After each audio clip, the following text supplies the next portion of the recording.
Let's now transition to your 5 leadership superpowers and how they come to play in this ability to be able to survive and thrive through adversity and through disruption.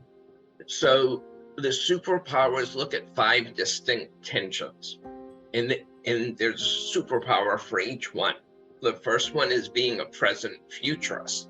So it's about better understanding the present more robustly and thinking about the future, what if scenarios, paying attention to signals, looking at trends, combining that information together so you can make better decisions that work in the short and long term. The second one is the tension between experience and expertise in learning. Senior executives would say, oh, I've been a CFO for 20 years. I know what to do. Well, you haven't been in this situation before. So you have to be open to recognizing, one, challenging your assumptions, your models, being open to other people challenging you, being curious, asking questions, recognizing that just because you've been a CFO for 20 years does not mean you should be done learning. The third one is prepared risk taker.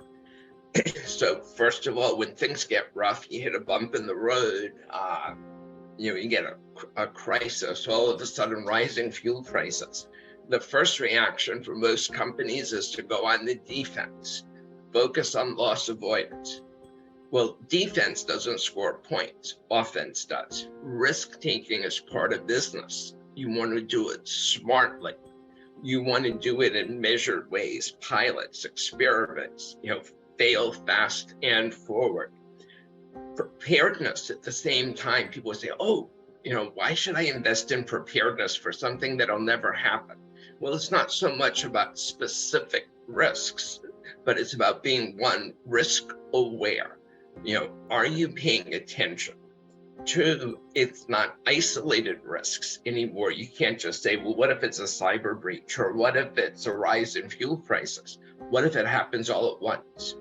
4th is strategic executor. So balancing strategy and operations. Again, when a crisis hits, there's a tendency to only focus on the here and now.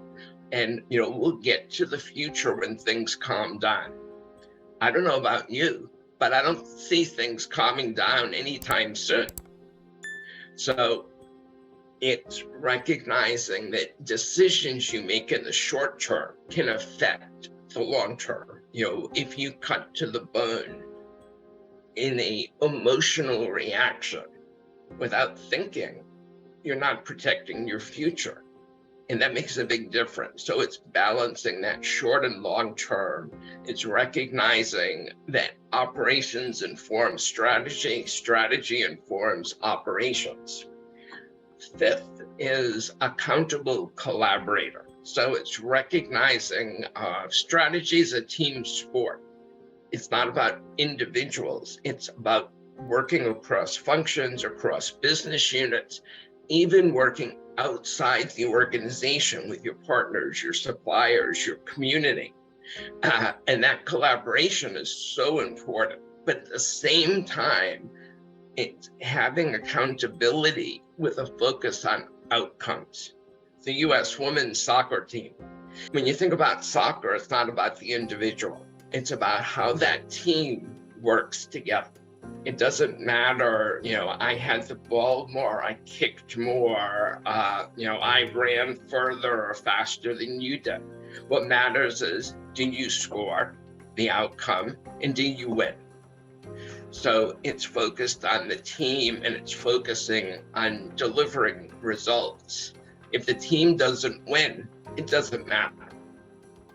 So it's being accountable for outcomes. And the team's empowered to make those decisions on the field.